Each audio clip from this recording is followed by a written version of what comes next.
Good morning and नमस्कार दोस्तों, स्वागत है आप सभी का आपके अपने YouTube channel GK search engine पर।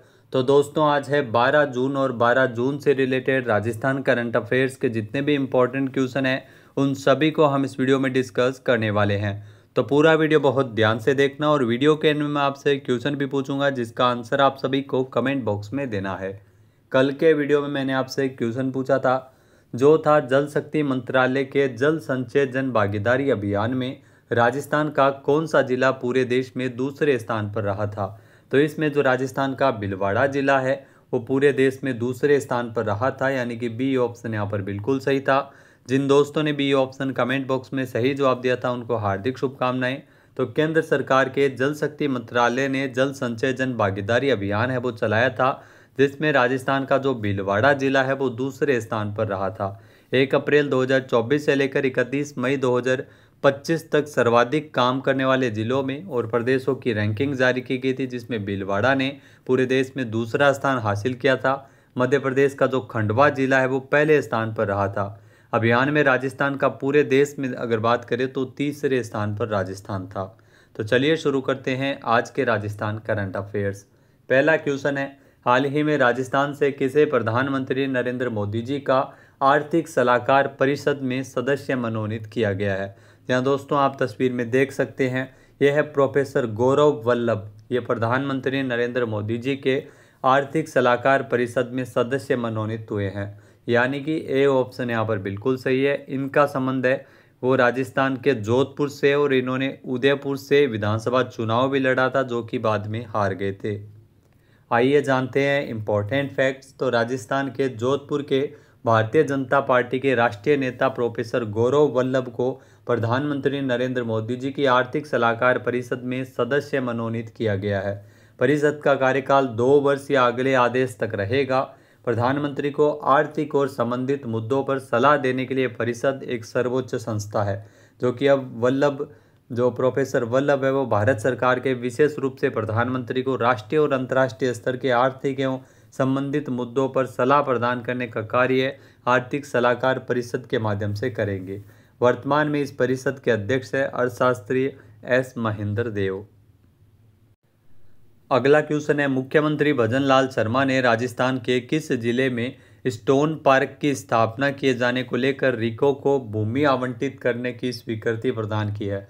यहाँ राजस्थान के मुख्यमंत्री भजन लाल शर्मा ने राजस्थान के बूंदी जिले में, ध्यान रखना स्टोन पार्क है ये राजस्थान के बूंदी जिले में बनेगा, और इसको लेकर सीएम भजन लाल शर्मा ने वित्तीय स्वीकृति भी प्रदान की है, यानी कि ए ऑप्शन यहाँ पर बिल्कुल सही है। रिको को ये भूमि आवंटित करने को लेकर स्वीकृति प्रदान की गई है सीएम भजन लाल शर्मा द्वारा। आइए जानते हैं इम्पोर्टेंट फैक्ट्स। तो मुख्यमंत्री भजन लाल शर्मा ने एक महत्वपूर्ण निर्णय लेते हुए बूंदी जिले की तालेड़ा तहसील के कछालिया ग्राम में स्टोन पार्क की स्थापना, ध्यान रखना कहाँ पर होगी, बूंदी में कछालिया ग्राम में स्टोन पार्क की स्थापना की जाएगी, और इसके लिए 47.07 हेक्टेयर भूमि राजस्थान राज्य औद्योगिक विकास एवं विनियोग निगम लिमिटेड यानी रिको को आवंटित की गई है। बजट घोषणा 2025-26 के क्रमानुसार ये राज्य का यह निर्णय प्रदेश में औद्योगिक विकास को गति प्रदान करेगा। स्टोन पार्क की स्थापना बूंदी में की जाएगी, जिसमें क्षेत्र में औद्योगिक निवेश को बढ़ावा मिलेगा और स्थानीय युवाओं को रोजगार के अवसर प्राप्त होंगे तथा खनिज आधारित उद्योगों को एक संगठित मंच उपलब्ध होगा। अगला क्वेश्चन है, राजस्थान में पहली बार जयपुर इंटरनेशनल एयरपोर्ट पर राजस्थान रनवे फेस्ट का आयोजन है वो कब से किया जा रहा है। तो मोस्ट इम्पोर्टेंट है राजस्थान रनवे फेस्ट, इसका आयोजन है वो पहली बार 14 जून से किया जा रहा है, वो भी जयपुर इंटरनेशनल एयरपोर्ट पर, यानी कि सी ऑप्शन यहाँ पर बिल्कुल सही है। मोस्ट इम्पोर्टेंट क्वेश्चन पूछा भी जा सकता है। आइए जानते हैं इम्पोर्टेंट फैक्ट्स। तो राजस्थान की समृद्ध लोक कला और सांस्कृतिक विरासत को बढ़ावा देने के लिए पहली बार, ध्यान रखना पहली बार जयपुर इंटरनेशनल एयरपोर्ट पर राजस्थान रनवे फेस्ट का आयोजन है वो किया जा रहा है। 14 से लेकर 22 जून तक ये फेस्टिवल है वो आयोजित होगा।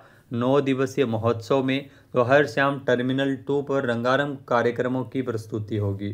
फेस्ट में राजस्थान के विभिन्न अंचलों से आए लोक कलाकार पारंपरिक संगीत और नृत्य की प्रस्तुतियां देंगे।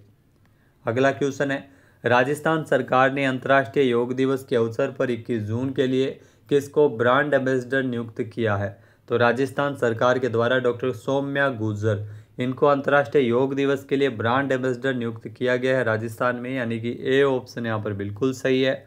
आइए जानते हैं इम्पोर्टेंट फैक्ट्स। तो राजस्थान सरकार ने अंतर्राष्ट्रीय योग दिवस 21 जून के लिए ग्रेटर नगर निगम जयपुर के जो महापौर डॉक्टर सौम्या गुर्जर, यहाँ ये जयपुर ग्रेटर नगर निगम की महापौर है डॉक्टर सौम्या गुर्जर, इनको ब्रांड एम्बेसडर नियुक्त किया गया है। योग दिवस की सफलता के लिए सोशल मीडिया और अन्य माध्यम से जन जन को योग के प्रति जागरूक करने के लिए महापौर को ब्रांड एम्बेसडर की नियुक्ति प्रदान की गई है। 14 से लेकर 15 जून को 30 घंटे योग करते हुए नया कीर्तिमान भी इस दौरान बनाया जाएगा। इसमें 100 से अधिक संस्थाएं हिस्सा लेगी। अगला क्वेश्चन है, राजस्थान का पहला संत कबीर शोध केंद्र प्रदेश के किस जिले में खुलेगा? तो ये भी मोस्ट इंपॉर्टेंट क्वेश्चन है। राजस्थान का जो पहला, ये ध्यान रखना, इस प्रकार के क्वेश्चन एग्जाम में पूछे जा सकते हैं। राजस्थान का पहला संत कबीर शोध केंद्र है, ये प्रदेश में कोटा जिले में खोला जाएगा। बी ऑप्शन यहाँ पर बिल्कुल सही है। आइए जानते हैं इम्पोर्टेंट फैक्ट्स। तो कोटा जिले में प्रदेश का पहला संत कबीर शोध केंद्र खुलेगा। इसके लिए केडीए ने मुकुंदरा विहार में 3200 वर्ग मीटर का भूखंड आवंटित किया है। इस शोध केंद्र का जो प्रोजेक्ट है वो करीब 20 करोड़ है। यहाँ 20 करोड़ इसकी लागत है, जो प्रशासन, भामाशाह और जन सहयोग से तैयार किया जाएगा। कोटा में खुलने वाले इस शोध केंद्र के माध्यम से विद्यार्थियों को संत कबीर के जीवन, साहित्य और शोध में सहायता मिलेगी। कबीर की गायकी, दोहों से युवाओं को अवगत करवाया जाएगा। अगला क्वेश्चन है, राजस्थान में किस जिले के अग्रणी गोल्फर पुष्पेंद्र सिंह राठौड़ ने all India ABT tour golf tournament में अपनी श्रेणी में ट्रॉफी जीती है? जी हाँ दोस्तों, आप देख सकते हैं, यह है पुष्पेंद्र सिंह राठौड़। इनका संबंध है वो बीकानेर से है, यानी कि ए ऑप्शन यहाँ पर बिल्कुल सही है। आइए जानते हैं इम्पोर्टेंट फैक्ट्स। तो सेवानिवृत्त आईजी बीएसएफ और बीकानेर के अग्रणी गोल्फर पुष्पेंद्र सिंह राठौड़ ने all India ABT tour golf tournament में अपनी श्रेणी में ट्रॉफी जीती है। यह टूर्नामेंट 11 जून तक कर्नाटक गोल्फ एसोसिएशन के केजीए गोल्फ कोर्स बेंगलुरु में आयोजित किया गया था। अगला क्वेश्चन है, राजस्थान में किस जिले की 85 साल की सुवा दाई माँ को अंतर्राष्ट्रीय मातृ दिवस के अवसर पर 11 मई को सम्मानित किया गया था? जी हाँ दोस्तों, 11 मई को सम्मानित किया गया था 85 साल की सुवा दाई माँ, और इनका संबंध है वो राजस्थान के अजमेर से है, यानी कि ए ऑप्शन यहाँ पर बिल्कुल सही है। आइए जानते हैं इम्पोर्टेंट फैक्ट्स। तो अजमेर के रूपनगढ़ के कोटड़ी गांव की, जी हाँ, रूपनगढ़ के कोटड़ी गांव की 85 साल की सुवा दाई माँ, जिन्होंने विगत 6 दशकों में 2800 से अधिक बच्चों का सुरक्षित प्रसव कराकर निस्वार्थ सेवा और मातृत्व की अद्भुत मिसाल कायम की है, तो इसलिए उप मुख्यमंत्री दिया कुमारी के द्वारा इनको अंतर्राष्ट्रीय मातृ दिवस के अवसर पर 11 मई को इनको पुरस्कार देकर सम्मानित किया गया था। अगला क्वेश्चन है, भारत का कौन सा राज्य आयुष आधारित स्वास्थ्य सेवाओं में अग्रणी राज्य है? जी हाँ दोस्तों, राजस्थान है वो आयुष आधारित स्वास्थ्य सेवाओं में अग्रणी राज्य है, यानी कि सी ऑप्शन यहाँ पर बिल्कुल सही है। आइए जानते हैं इम्पोर्टेंट फैक्ट्स। तो आयुष अवसंरचना और आउटरीच में राजस्थान अग्रणी राज्य है। यहाँ राजस्थान आयुष आधारित स्वास्थ्य सेवाओं में शीर्ष स्थान पर है। 1 से 2 मई को लोनावाला में आयोजित राष्ट्रीय आयुष मिशन कॉन्क्लेव में राज्य के आयुष अवसंरचना और ग्रामीण क्षेत्रों तक सेवाओं की पहुंच की सराहना की गई थी। राजस्थान ने देश में सर्वाधिक 2019 आयुष्मान आरोग्य मंदिर आयुष स्थापित किया, जिसमें 50 को NABH प्रमाण पत्र भी मिला है। अगला क्वेश्चन है, भारत का पहला ई वेस्ट इको पार्क कहाँ बनाया जाएगा? यहाँ दोस्तों, देश का पहला ई वेस्ट इको पार्क है, ये नई दिल्ली में बनेगा, यानी कि ए ऑप्शन इस क्वेश्चन का बिल्कुल सही है। आइए जानते हैं इम्पोर्टेंट फैक्ट्स। तो नई दिल्ली में भारत का पहला ई वेस्ट इको पार्क बनाया जाएगा। दिल्ली इलेक्ट्रॉनिक और अपशिष्ट से स्थायी रूप से निपटने के लिए ओलंपिक कला में ई वेस्ट इको पार्क है वो शुरू करेगी। 11.4 एकड़ में फैली यह सुविधा वार्षिक रूप से 51,000 मीट्रिक टन ई अपशिष्ट का प्रसंस्करण करेगी। जी हाँ, इलेक्ट्रॉनिक कचरे का प्रसंस्करण करेगी। 150 करोड़ रुपए के निवेश के साथ इस पार्क का लक्ष्य 350 करोड़ रुपए का राजस्व उत्पन्न करना है। एक बार चालू हो जाने पर यह पार्क दिल्ली के लगभग 25% ई अपशिष्ट का प्रबंधन करेगा। अगला क्वेश्चन है, हाल ही में किस देश को 12वें ब्रिक्स संसदीय मंच 2026 की मेजबानी मिली है? जी हाँ दोस्तों, 12वें ब्रिक्स संसदीय मंच 2026 का आयोजन भारत में किया जाएगा, यानी कि ए ऑप्शन यहाँ पर बिल्कुल सही है, भारत को इसकी मेजबानी मिली है। आइए जानते हैं इम्पोर्टेंट फैक्ट्स।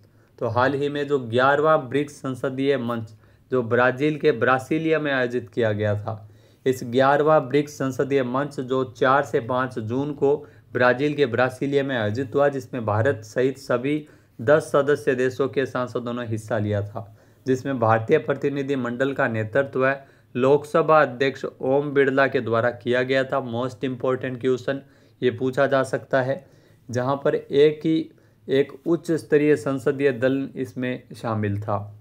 यहाँ भारत को 12वें ब्रिक्स संसदीय मंच 2026 की मेज़बानी है वो सौंपी गई है। अब बात करते हैं आज के हमारे क्विज के, जिसका आंसर आप सभी को कमेंट बॉक्स में देना है। तो आज का क्विज है, राष्ट्रीय खाद्य सुरक्षा योजना के अंतर्गत अपात्र व्यक्तियों के लिए जो नाम हटवाने में। तो आज का आपके लिए क्विज है, हाल ही में किसे राजस्थान लोक सेवा आयोग यानी आरपीएससी का अध्यक्ष के पद पर नियुक्त किया गया है? एक बार फिर से सुनिएगा, राजस्थान लोक सेवा आयोग यानी आरपीएससी में अध्यक्ष के पद पर किसे नियुक्त किया गया है? सही आंसर आपको कमेंट बॉक्स में देना है। और अगर ये वीडियो आपको पसंद आए तो इसे आप लाइक और शेयर करना बिल्कुल न भूलिएगा। चैनल में नए जुड़े हो, सब्सक्राइब नहीं किया है तो भी सब्सक्राइब बटन पर क्लिक करें। इस वीडियो की जो पीडीएफ फाइल है वो आप वीडियो के डिस्क्रिप्शन बॉक्स से डाउनलोड कर सकते हैं, और इस क्वेश्चन का आंसर आप वोट करके भी कर सकते हैं। इसके अलावा दोस्तों 3 सीरीज़ हमारी जो कंटिन्यू चल रही है, इसमें एक राजस्थान के पुरस्कार की सीरीज़ है जिसमें 2 या 3 वीडियो आ चुके हैं। इसके अलावा जो राजस्थान के निर्माण की जो सीरीज़ है, जो राजस्थान में प्रमुख निर्माण किए गए हैं, जो प्रमुख स्थापना की गई, उसके भी 2 वीडियो जारी किए जा चुके हैं। और इसके अलावा जो लास्ट 6 मंथ के करंट अफेयर्स का एक वीडियो आपको मिल चुका है। तो 6 मंथ के करंट अफेयर्स का आपको है वो 6 वीडियो मिलेंगे जनवरी से जून तक के, और उसके बाद में आपको पीडीएफ फाइल टेलीग्राम चैनल पे मिल जाएगी। तो बने रहिए जीके सर्च इंजन चैनल के साथ। जय हिंद, जय भारत, जय राजस्थान।